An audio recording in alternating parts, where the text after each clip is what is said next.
स्वागत है दोस्तों। आज 4 जून 2023 दिन रविवार का हैप्पी संडे आप सभी को। आज के मुख्य समाचार, बड़ी खबरें, देश और दुनिया का ताजा अपडेट लेकर हाजिर हो गए। देश के अलग अलग राज्यों की ओर से, सरकारों की ओर से महत्वपूर्ण अपडेट, नए नियम, बड़ी घोषणाएं और बड़ा ऐलान की जानकारियां लेंगे। बहुत ही महत्वपूर्ण और काम की ताजा खबरों का अपडेट मिलने वाला है, इसलिए इस वीडियो को आप पूरा ध्यान से आखिर तक जरूर देखते रहिएगा। हमारी टीम की मेहनत और मोटिवेशन के लिए प्लीज इस वीडियो को आप लाइक जरूर करिएगा। फेसबुक और व्हाट्सएप पर भी इस वीडियो को आप ज्यादा से ज्यादा शेयर कर दीजिएगा। तो आइए दोस्तों, बिना टाइम विलंब के शुरुआत करते हैं आज की पहली बड़ी खबर। उड़ीसा रेल हादसे से जुड़े महत्वपूर्ण अपडेट जान लेते हैं। यानी कि उड़ीसा के बालासोर में शुक्रवार शाम को हुए रेल हादसे में मरने वालों की संख्या बढ़कर 288 हो गई है। बहुत ही दर्दनाक और भयंकर रेल हादसा हुआ है। 900 से ज्यादा लोग घायल बताए जा रहे हैं। यह हादसा बालासोर के बहानगा बाजार स्टेशन के पास शुक्रवार शाम करीब 7 बजे हुआ था। इस भयंकर रेल हादसे को शब्दों में बयां करना भी मुश्किल हो रहा है। कई लोगों ने अपनों को खो दिया है। बालासोर में हादसे वाली जगह पर खुद मुआयना करने पीएम मोदी भी पहुंचे। हॉस्पिटल में घायलों से भी पीएम मोदी ने मुलाकात की। प्रधानमंत्री नरेंद्र मोदी जी ने बालासोर जाकर खुद घटनास्थल का जायजा लिया। स्वास्थ्य मंत्री और कैबिनेट सचिव से फोन पर बातचीत भी की। पीएम मोदी ने कहा कि बालासोर का ये रेल हादसा बेहद ही दर्दनाक और विचलित करने वाला है। हादसे को बयां करने के लिए मेरे पास शब्द नहीं है। हम घायलों के इलाज में कोई कसर नहीं छोड़ेंगे। दोषियों को सख्त से सख्त सजा मिलेगी। जो दोषी है उसे बख्शा नहीं जाएगा। बालासोर में 2 यात्री ट्रेन और एक मालगाड़ी के दुर्घटनाग्रस्त होने की वजह से यह भीषण ट्रेन एक्सीडेंट हुआ और इस हादसे की वजह से पूरे देश में शोक की लहर है। मतलब दोस्तों, आप अंदाजा लगा सकते हैं कि ट्रेन की स्पीड 130 किलोमीटर प्रति घंटे की रफ्तार से रही होगी। 5000 हॉर्स पावर का इंजन और फिर इतनी स्पीड के साथ ये एक्सीडेंट। ट्रेन हादसे की तस्वीरें बहुत ही ज्यादा दुखदायी और विचलित करने वाली हैं। मुर्दाघरों में लाशों के ढेर लग गए। अपनों के लिए लोग बिलखते रहे। कहीं की तो पहचान करना भी मुश्किल हो गया। स्टील की बोगी को फाड़कर पटरी आर पार हो गई। यानी आप ट्रेन की हालत देख सकते हैं किस तरह से बोगी को आर पार करती हुई ऊपर छत तक ये पटरी निकल गई। ये रेल की पटरी ट्रेन का फर्श फाड़कर बोगी की छत तक आर पार निकल गई। और तो और दोस्तों, 5 किलोमीटर तक ट्रेनों में टक्कर की आवाज सुनाई दी। किसी का हाथ कटा तो किसी का पैर। मंजर देख लोग सिहर उठे। उड़ीसा में 2 जून काला शुक्रवार साबित हुआ। ट्रेन हादसे में अब तक 288 लोगों की जानें जा चुकी है। इस्तीफे की मांग पर रेल मंत्री ने कहा कि यह वक्त राजनीति का नहीं है। उन लोगों के जज्बों को सलाम है। आप देख पा रहे हैं घायलों की जान बचाने रक्तदानवीर भी सामने आए हैं। कुछ ही घंटों में 3000 ब्लड यूनिट इकट्ठा हो गया। वहीं गोवा मुंबई वंदे भारत ट्रेन का इनॉग्रेशन भी रद्द कर दिया गया।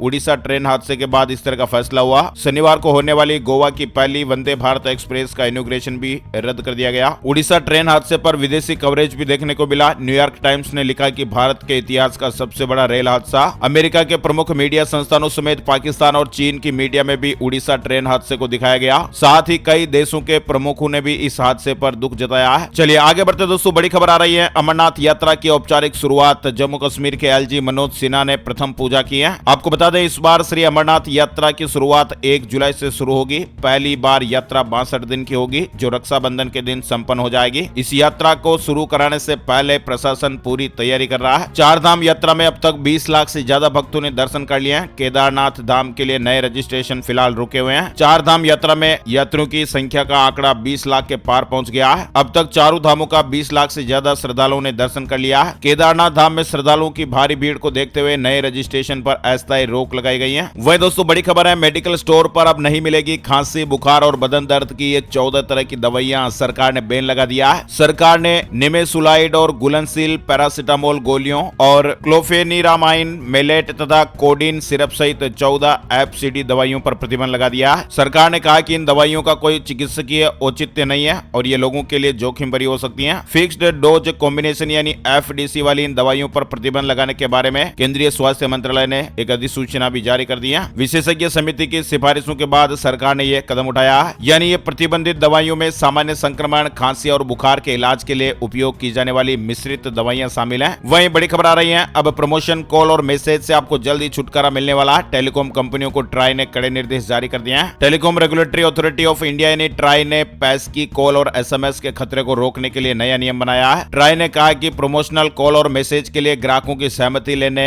बनाए रखने और रद्द करने के लिए 2 महीने में एक एकीकृत डिजिटल प्लेटफॉर्म डेवलप करें। यानी एक वेबसाइट बनाएं जहां पर ग्राहकों को इसकी सुविधा मिले। कौन सा कॉल आना चाहिए, नहीं आना चाहिए, ग्राहक ये तय कर पाए। कंपनियों के जो फर्जी प्रमोशनल मैसेज आते हैं, कॉल आते हैं, इस तरह से ग्राहकों को दिक्कत ना हो। ट्राई ने कंपनियों को सख्त निर्देश जारी किए हैं, वेबसाइट बनाने को कहा है। चलिए आगे बढ़ते हैं दोस्तों, बड़ी खबर। पाकिस्तान ने रिहा किए 200 भारतीय मछुआरे। बरसों बाद सरजमी पर लौटे तो उनके चेहरों पर खुशी झलक उठी। पाकिस्तान ने अपनी जेलों में बंद सैकड़ों भारतीय कैदियों को रिहा किया। कम से कम 200 कैदी 3 जून को वाघा बॉर्डर के रास्ते अपने देश लौटे। वहीं अजय बंगा ने वर्ल्ड बैंक के अध्यक्ष पद का भार संभाल लिया। 5 साल का इनका कार्यकाल होगा। पुणे में इनका जन्म हुआ। अहमदाबाद से इन्होंने MBA किया। यानी हमारे भारतीय मूल के अजय बंगा ने शुक्रवार 2 जून से वर्ल्ड बैंक अध्यक्ष का पदभार संभाल लिया। 3 मई को 63 साल के अजय बंगा को वर्ल्ड बैंक के एग्जीक्यूटिव डायरेक्टर्स ने अपने 14वें अध्यक्ष के रूप में चुना था। उनका कार्यकाल 5 साल का रहेगा। वहीं हरियाणा से जुड़ी बड़ी खबर है। पहलवान बेटियों के समर्थन में आज सोनीपत में महापंचायत होगी। खिलाड़ी जैसा कहेंगे उसी के अनुसार फैसले लिए जाएंगे। महिला पहलवान साक्षी मलिक, विनेश के साथ ही बजरंग पूनिया और अन्य पहलवानों को आमंत्रित किया गया है। भारतीय किसान यूनियन की तरफ से आयोजित महापंचायत को लेकर कहा गया कि पहलवानों के कहने के अनुसार ही बड़े फैसले लिए जाएंगे। बताया जा रहा है कि महापंचायत में 20,000 से अधिक लोग पहुंचेंगे। खबरों का सिलसिला लगातार जारी है, लेकिन इसी बीच मौसम का अलर्ट और अपडेट भी जान लेते हैं। 10 राज्यों में अगले 5 दिन भारी बारिश का अलर्ट है। आंधी का रेड अलर्ट भी जारी हुआ है। बिहार समेत 7 राज्यों में हीट वेव जैसी स्थितियां। इसके अलावा जल्द ही 2 चक्रवात और निर्मित होने वाले हैं। दरअसल बंगाल के पूर्वी मध्य खाड़ी में मानसून अगले 48 घंटे में आगे बढ़ेगा। मौसम विभाग के मुताबिक आने वाले दिनों में 2 चक्रवात भी बनने वाले हैं, जिससे मौसम में बड़ा बदलाव होगा। 8 से 10 जून के बीच बंगाल की खाड़ी में एक चक्रवात निर्मित होगा, जबकि अरब सागर में एक अन्य चक्रवात निर्मित हो सकता है। इस समय कई राज्यों में मौसम में महत्वपूर्ण परिवर्तन देखने को मिल रहे हैं। कई राज्यों में बारिश भी हो रही है। कई राज्यों में तापमान में भी बढ़ोतरी देखने को मिल रही है। मौसम की विस्तृत जानकारी हम आगे और देखने वाले हैं, जहां पर अगले 48 घंटे का मौसम पूर्वानुमान मिलेगा। वहीं दोस्तों बड़ी खबर राजस्थान को लेकर आ रही है। राजस्थान में प्लास्टिक कोटेड पेपर कब भी बैन होंगे। हाई कोर्ट ने इन्हें सिंगल यूज प्लास्टिक माना है। यानी राजस्थान में चाय की थड़ी, कॉफी शॉप, ऑफिस, शादी समारोह के साथ साथ अलग अलग कार्यक्रमों में धड़ल्ले से इस्तेमाल किए जा रहे प्लास्टिक कोटेड पेपर कप भी अब बहुत ही जल्द बंद हो जाएंगे। राजस्थान हाई कोर्ट ने माना कि plastic coated paper cup single use plastic की श्रेणी में आते हैं। कोर्ट ने यह बड़ा फैसला सुनाया है। वहीं अमेरिका से जुड़ी बड़ी खबर आ रही है। अब दिवालिया नहीं होगा अमेरिका। बाइडेन ने कहा कि दुनिया की सबसे बड़ी अर्थव्यवस्था पर मंडरा रहा आर्थिक संकट टल गया है। अब वहां पर सरकार और विपक्षी पार्टी के बीच सहमति बनने के बाद कर्ज की सीमा समाप्त हो गई है। अमेरिकी राष्ट्रपति बाइडेन ने कहा कि अब संकट टल गया और हम नए बिल पर साइन करेंगे। उत्तर प्रदेश के लाखों शिक्षकों के लिए बड़ी राहत की खबर है। 8 जून से एक से दूसरे जिलों में तबादले हो सकेंगे। यूपी सरकार ने लाखों शिक्षकों को बड़ी राहत देते हुए एक जिले से दूसरे जिले में तबादले का रास्ता खोल दिया। अब 3 साल बाद शिक्षक मनचाही जगह पर तैनाती पा सकेंगे। इस बारे में प्रदेश सरकार ने नीति जारी कर दी है। वह दोस्तों पेट्रोल और डीजल से जुड़ा एक और बड़ा अपडेट आ रहा है। पेट्रोल की कीमतें आम आदमी को अक्सर परेशान करती हैं, लेकिन दुनिया में कुछ ऐसे भी देश है जहां पर 1 लीटर पेट्रोल की कीमत एक बच्चे की पॉकेट मनी से भी कम है। अफ्रीकी महाद्वीप के देश नाइजीरिया में भी पेट्रोल के दाम कम है। हालांकि अचानक 3 गुना दाम बढ़ने से वहां पर अफरा तफरी मच गई। दरअसल अफ्रीका में तेल का सबसे बड़ा उत्पादक नाइजीरिया है और नाइजीरिया में मची अफरा तफरी का प्रमुख कारण वहां के नए राष्ट्रपति बोला तिनुबू का एक बयान है। राष्ट्रपति का कहना है कि सरकार लोगों को पेट्रोल पर सब्सिडी नहीं देगी। साथ ही बड़ी खबर है, लड़की मांगलिक है या नहीं, हाई कोर्ट के कुंडली जांचने के आदेश पर सुप्रीम कोर्ट ने रोक लगा दी है। इलाहाबाद हाई कोर्ट की लखनऊ बेंच द्वारा रेप पीड़िता की कुंडली जांचने के आदेश पर सुप्रीम कोर्ट ने सुओ मोटो संज्ञान लिया है। सुप्रीम कोर्ट ने हाई कोर्ट के कुंडली जांचने वाले आदेश पर रोक लगा दी है। आपको बता दें कि हाई कोर्ट की लखनऊ बेंच ने लखनऊ विश्वविद्यालय के ज्योतिष विभाग अध्यक्ष को यह आदेश दिया कि 10 दिन के भीतर पीड़िता की कुंडली की जांच करके बताएं कि पीड़िता मांगलिक है या नहीं। फिलहाल आरोपी प्रोफेसर जेल में बंद है, क्योंकि प्रोफेसर ने कहा था कि लड़की मांगलिक है, इसलिए उससे शादी नहीं कर सकता। लेकिन फिलहाल सुप्रीम कोर्ट ने हाई कोर्ट के कुंडली जांचने वाले आदेश पर रोक लगा दी है। वहीं बड़ी खबर है, सीएम सुक्कू के साथ बैठक, खत्म हुई डॉक्टरों की पेन डाउन स्ट्राइक। अब नए भर्ती डॉक्टरों को एनपीए मिलेगा। हिमाचल प्रदेश में पिछले 6 दिनों से चल रही डॉक्टरों की पेन डाउन स्ट्राइक सरकार से वार्ता के बाद शनिवार को समाप्त हो गई है। वहीं बैंक खाते में आए 10 लाख रुपए, खरीदा बेचा 30 लाख का प्लॉट, तो इनकम टैक्स की नजर से आप बच नहीं पाओगे। कर चोरी रोकने के लिए इनकम टैक्स डिपार्टमेंट लगातार सिस्टम में सुधार कर रहा है और अब आईटी डिपार्टमेंट नए नए तरीकों से लोगों की आमदनी और खर्चों पर भी नजर रख रहा है। इसलिए अगर आप भी टैक्स भरते हैं तो आपकी कमाई, खर्च और कर भुगतान के बीच तालमेल होना जरूरी है। अगर इन तीनों में से किसी भी तरीके का अंतर पाया गया तो आपको आयकर विभाग आपकी चोरी पकड़ लेगा। वहीं अमरनाथ यात्रा शुरू होने से पहले बाबा बर्फानी की गुफा का वीडियो भी सामने आ गया है। अमरनाथ श्राइन बोर्ड ने बाबा बर्फानी की गुफा का पहला वीडियो जारी किया।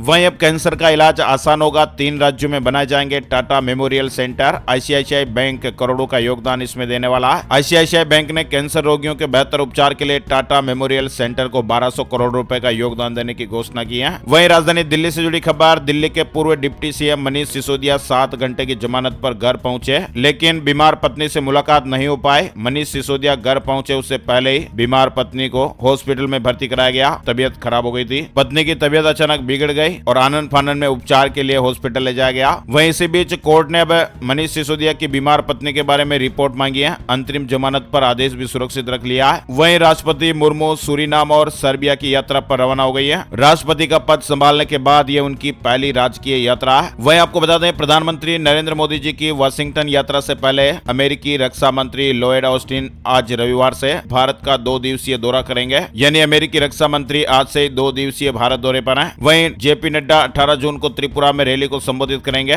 आने वाले लोकसभा चुनाव के लिए पार्टी ने शुरुआत की है। महाराष्ट्र से जुड़ी बड़ी खबर आ रही है। फिनटेक क्षेत्र में काम करने वाली non banking finance company Bajaj Finserv Pune में 5,000 करोड़ रुपए का निवेश करेगी, जिससे 40,000 लोगों को रोजगार मिलने की उम्मीद है। वहीं 15 अगस्त को 1000 खेलो इंडिया सेंटर की मिलेगी सौगात। केंद्रीय खेल मंत्री ने वाराणसी में ऐलान किया है। वहीं तमिलनाडु सरकार ने उड़ीसा ट्रेन हादसे में मुआवजे का ऐलान किया है। मृतकों के परिवारजन को 5-5 लाख रुपए की सहायता दी जाएगी। घायलों के लिए 1 लाख रुपए की सहायता राशि की घोषणा की गई है। वहीं सीएसके ओपनर ऋतुराज गायकवाड़ ने शादी कर ली है। चेन्नई सुपर किंग्स के ओपनर ऋतुराज गायकवाड़ ने 3 जून को उत्कर्षा पवार को अपना हमसफर बना लिया। दोनों ने परिवार और दोस्तों की मौजूदगी में 7 फेरे लिए। सोशल मीडिया पर तस्वीरें और वीडियो भी वायरल हो रहे हैं। हरियाणा से जुड़ा अपडेट आ रहा है। हरियाणा के कॉलेजों में एडमिशन शेड्यूल स्थगित हो गया है। नई डेट जारी की जाएगी। पहले 5 जून से ऑनलाइन रजिस्ट्रेशन शुरू होने जा रहे थे। स्टूडेंट को भी इंतजार करना होगा। उच्चतर शिक्षा विभाग ने एडमिशन शेड्यूल को फिलहाल स्थगित कर दिया है। वहीं हरियाणा सरकार ने एक और बड़ा फैसला लिया। सरकारी विश्वविद्यालयों के फंड में कटौती की जाएगी। अपने स्तर पर ही संसाधन जुटाने होंगे। विश्वविद्यालयों को लेकर अपडेट है। वहीं हरियाणा के सिविल अस्पतालों में रसोई की सुविधा मिलेगी। स्टाफ की बायोमेट्रिक हाजिरी लगेगी। हरियाणा में नागरिक अस्पतालों में रसोई की सुविधा दी जाएगी। इसके लिए 15 जून तक टेंडर भी कर दिए जाएंगे। पंजाब में भगवंत मान सरकार ने भी बड़ा फैसला लिया है। गर्मी की छुट्टियों में पंजाबी भाषा और पंजाब की संस्कृति के बारे में विद्यार्थी सीखेंगे। फैसला लिया गया कि गर्मी की छुट्टियों में विद्यार्थियों को वेकेशन वर्क के साथ साथ कल्चर और पंजाबी भाषा से जोड़ा जाएगा। वहीं साक्षी हत्याकांड से जुड़ा अपडेट है। आरोपी साहिल खान को 14 दिन की न्यायिक हिरासत में भेज दिया गया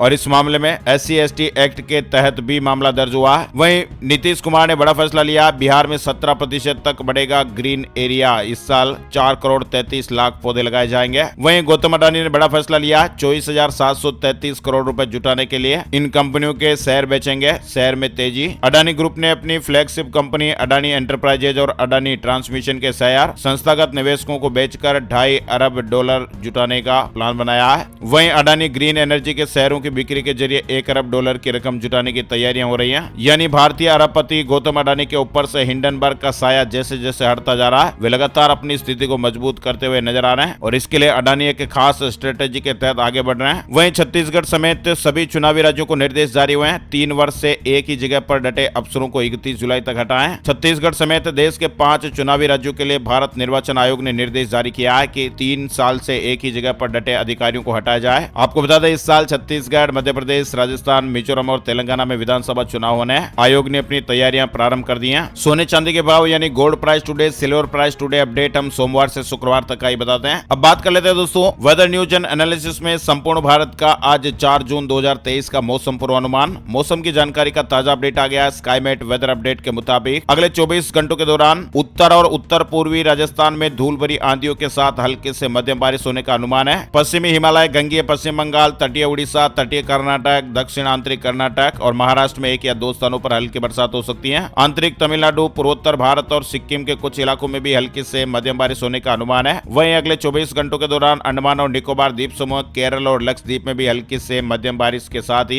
1-2 स्थानों पर भारी बरसात हो सकती है। आज के मुख्य समाचार अपडेट में फिलहाल बस इतनी ही खबरें। अगर आपको हमारा ये प्रयास अच्छा लगा तो प्लीज वीडियो को लाइक और शेयर जरूर कर दीजिएगा। फेसबुक और व्हाट्सएप पर इस वीडियो को आप ज्यादा से ज्यादा शेयर करिएगा। Thank you, take care, goodbye, जय हिंद, जय भारत, वंदे मातरम।